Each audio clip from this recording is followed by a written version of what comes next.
Hi, this is Maria Mandarino, certified spiritual director, Enneagram practitioner, and licensed acupuncturist, and a few other things that you guys probably know about by now. Today, we are going to talk about death, dying, and the Enneagram, and how we can use the Enneagram to help us through transitional time like death and dying.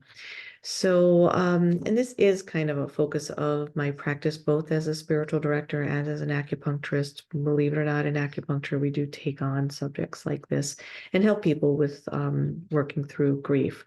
So, today we're going to take a look at how to use the Enneagram in that realm. But before we jump in, I would like to ask you, if you haven't already subscribed to the channel, please be sure to do that. Click the alert button so you're updated on when there's a new episode. Please remember to like and comment and share the episode. All this has really helped to increase the visibility of the channel. So I appreciate your participation. I do have a coffee account that there'll be a link in the show notes as well for that. And there will be a link to my website if you want to work directly with me. I do spiritual direction and Enneagram work online. If you're not sure of your Enneagram type, I do typing as well, and all that is done in the virtual space. If you would like to work with me in acupuncture and somatic body work and some of the other things that I do here in Phoenix, there's information on the website as well, and that link will be in the show notes. So that'll be there for you. So I want to talk a little bit about death and dying. First of all, because it's not something we seem to do well in our culture.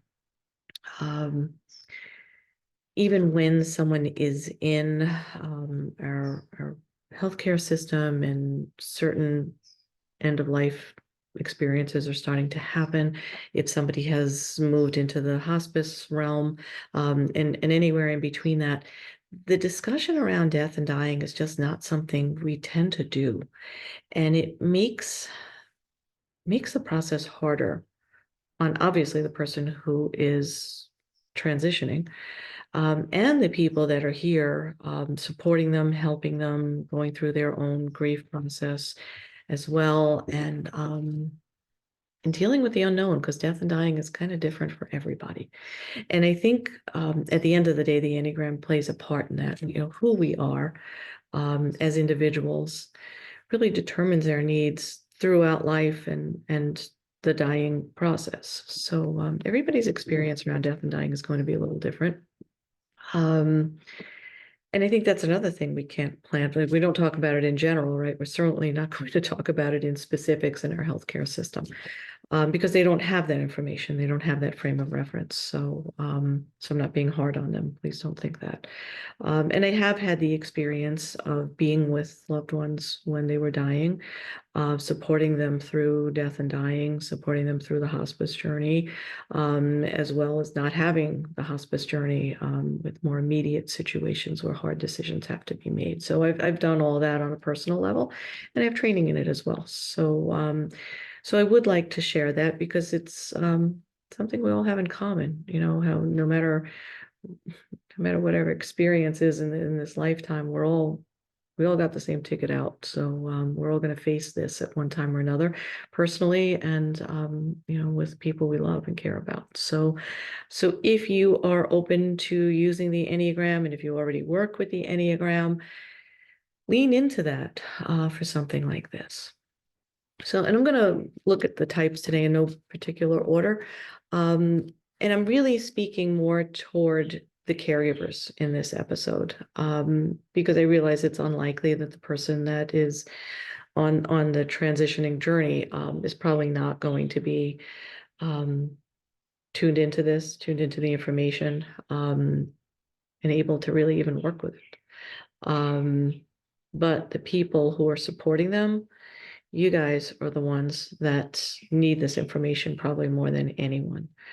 And I will say, when I went through my first experience with a loved one who was dying, I did not know my Enneagram. I leaned into strengths that I just intuitively knew. You guys probably know I'm a 5. I just kind of knew how to do some things. 5s can do death really well. So I just leaned into instinct, basically. I wish I had known my Enneagram. It would have made some things easier, I think. And what was interesting to me is I didn't ask to be the one that pretty much led the experience, but it ended up that I was the one that, I guess because I was able to, and other people in my family just didn't have those strengths. It just kind of fell to me, not necessarily by age or position in the family, but it just kind of fell. So, and then in more recent years, losing people, I did know my Enneagram type, and I was able to really utilize my strengths and honor my weaknesses and know when to ask for help and just kind of make things easier. Because no matter what, it's hard when you're losing someone, and especially if you're responsible for decisions and that sort of thing. So, so I'm going to start with well, before I start, let me give you an idea of what I hope for you to get out of this. As the person who is in charge in charge of situations, day-to-day stuff, decisions, life-ending decisions, those things. Consider your type, absolutely, but that's really not where I'm going with this. It's consider who you need around you and what type they may be. Because building your team to get you through supporting the person who needs all of you, again, knowing your type is going to be key, but knowing what types you need around you to lift you up and support you and support your loved one who is in, that transitional state.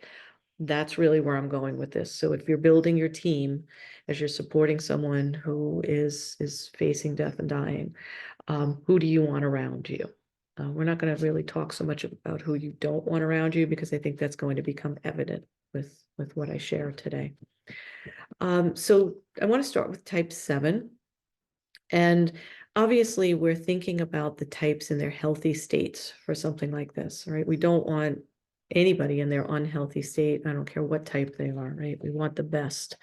We want people that are coming from the highest side of their type. And all 9 have something to bring. So it's not like, oh, I want this type and I never want that type around me. It's no, you don't want an unhealthy any type around you. So we're thinking about the 7 in their healthy state, and what they bring is constancy.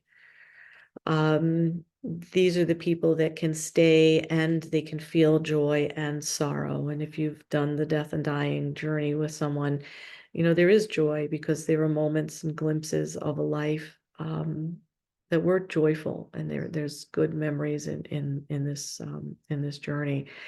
So the 7 can do that. They can do the sorrow with the joy, and they can keep a single focus to it. They draw from that 5 line, so they can be focused in their higher expression, and they experience a freedom in being able to stay. So usually we think of the 7 as wanting to escape. That's the lower side of 7, but there's a freedom for the healthy 7 in making the decision to stay and be with you in the sorrow and be there for the joy and be able to handle both. Okay. So having a healthy 7 around you as you're the person supporting someone who is dying, that's what that will bring if you have a healthy 7 around you. Type 2, we tend to think of them more immediately around things like death and dying, because they're the giver, right? But we want the giver who can step into the situation with humility. So what that's going to look like is the person who can give, be there for you and whoever else is in this picture, and get the things done that need to get done. And the humility piece means that they can do it without being intrusive, without overcoming the situation, without taking the oxygen out of the room because they know everything. The humble too knows just enough, can anticipate just enough, and they're not intrusive about what needs to get done. And they also don't have an expectation from you of, being, loved, adored, and put on a pedestal, and there'll be some kind of quid pro quo. That would be the unhealthy two, right? So the healthy two knows how to come in, give, get it done, not be intrusive, and not have an expectation of any kind of return on their investment. Type 5. I mentioned that I lead with 5. So 5 brings non-attachment into situations that can be charged. Death and dying can bring decisions if your loved one is not, if you're not able to communicate with your loved one and they haven't made their decisions clear. And I probably should take a moment here. I should have probably said this in the beginning. If you're not in this situation yet, make those decisions clear. Put things in writing, talk to a lawyer, have all of that set up so that if you find yourself in a position where you're in an end of life situation and no one knows what you want, have the compassion and the mercy now for the people that you love to know what you do want, so that they can deliver on that. So 5s bring that non-attachment to the situation of these, difficult, challenging, painful, confusing sometimes if you don't have enough information, decisions that have to be made. They can do this from neutrality. In omniscience, which is the higher side of the 5, they can see and hold all. There's no opinion, there's no judgment with the 5. It just is what it is, and they can see it for that. So they just can hold it in this grounded way. And none of this scares them. So while other people, depending on their type, the other people that are in this dynamic, maybe falling apart, maybe overwhelmed, maybe steeped in grief, and they can't think straight. Your 5 can step in and do the clear thinking without the emotionality. So if you need that, you want a 5 on your team. And again, this is as pretty much as the caregiver, pulling the people that you need around you. Okay. You may consider wanting a type 8, a healthy type 8 around you. And remember the higher expression of the higher expression of type 8 is innocence. And I think one of the things that they will do in their ability to feel innocence is see your innocence in this situation, and the vulnerability on 2 fronts. The person who's dying is pretty damn vulnerable, and so are you as the person who's looking out for that person and making those decisions and caring for that person. There's tremendous vulnerability, and if you want somebody to really understand what vulnerability means, I think a healthy 8 does that quite well and naturally, and it's pretty beautiful.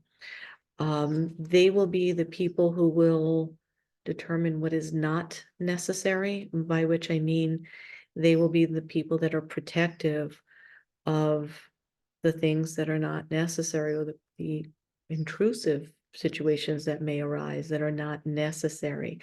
So in honoring the vulnerability and the sacredness in dying, death and dying, they will protect you. So if you're getting too many casseroles from neighbors or people who mean well, the 8 is going to be able to create those boundaries in a healthy way.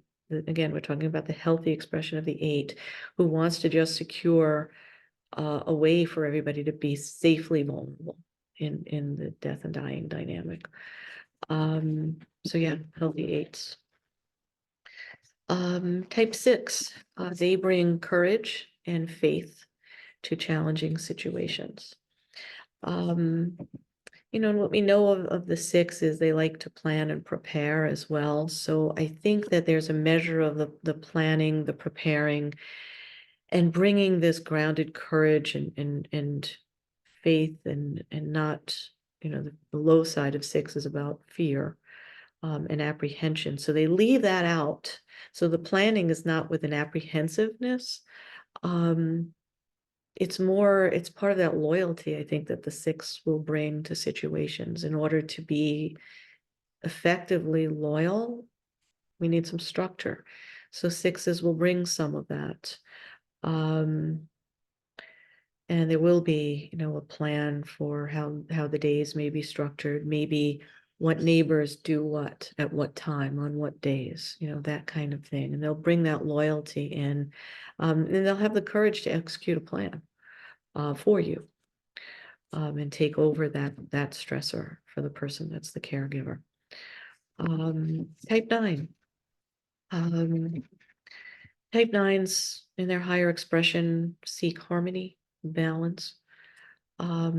Union is important to them. So they'll be in it with you, but they also have a way to figure out the priorities and make sure that the things are done that will create harmony. They'll be we think of 2 as the helper, and they are, but 9 is going to see to those priorities that are going to ensure harmony and just this smooth experience through the death and dying, so that you guys can do what you need to do to connect and merge, and they kind of merge in this as well.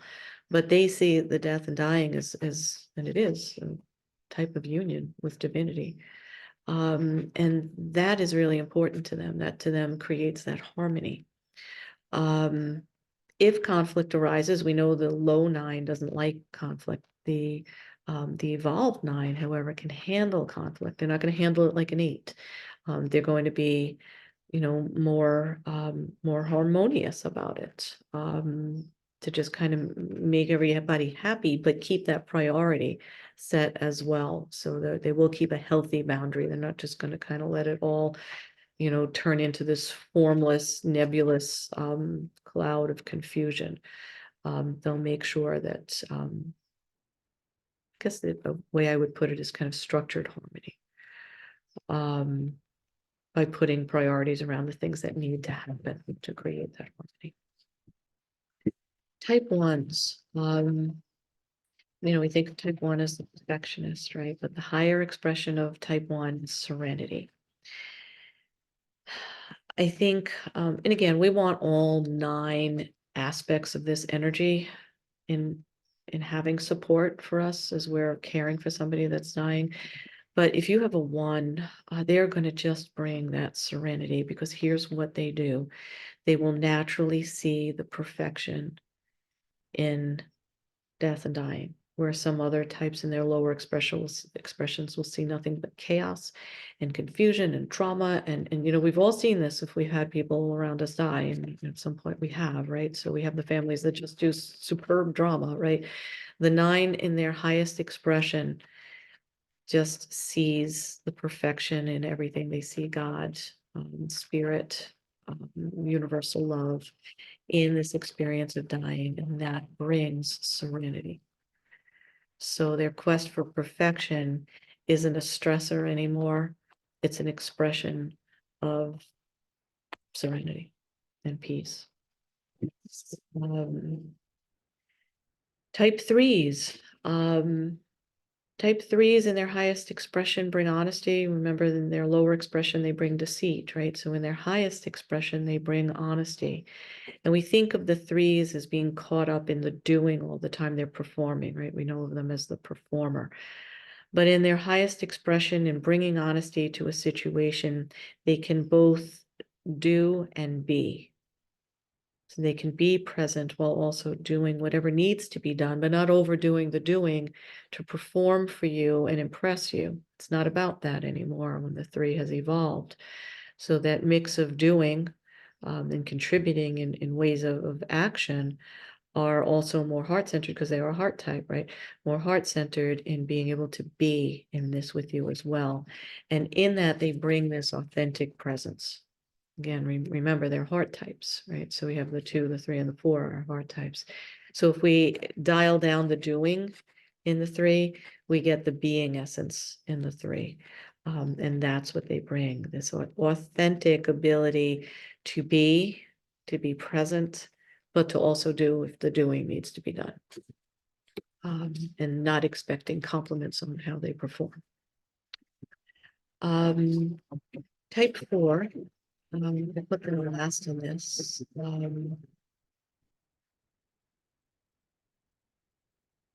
and I'm trying to not let my type bias show here, but I do. We all have type biases. So the high side of 4 is equanimity, and 4 is able to see beauty in anything, and the payoff is better if it's something that no one else can see beauty in. So death is one of those perfect opportunities almost. Most people like hide away, we see, sculptures and paintings and such of, death being expressed, and people will look away from that, as if it could be contagious. I'm talking about historically, just human reaction to death and unpleasantness. We don't want to look at death. 4s will look. 4s will not only look, but they will see the perfection, the beauty, the expression of God and light and love in what other people will shun or shun away. In doing this, they have this deep calm. The death seriously does not scare an evolved 4. They will be in it, and they will see beauty and design in it. And they will bring that deep calm. And in the healthy 4, this is not the dramatic 4, okay? This is the 4 that can just be in it calmly, quietly, in a grounded way, seeing what no one else can see in pain. I think that's hearing someone saying it to make it happen, but I think that is so preciously unique to the 4s. All 9 types bring something in their higher evolution, but no one can bring that the way a 4 can. Another thing I'm looking for is death will not scare them. Where some types might, especially in their lower expression, like a lower 7 or probably a lower 3, is not going to want to show up for the unpleasantness of death, but doesn't scare the 4, so they're going to be there, right? They can go deep. 4s like to go deep into the feelings, right? So that's what a healthy 4 will bring for you, without the drama, without the healthy 4. We do not want the unhealthy 4, because that's a whole other experience. So I leave you with that, and the question of, who do you want present when you are supporting someone who is on the journey of death and dying?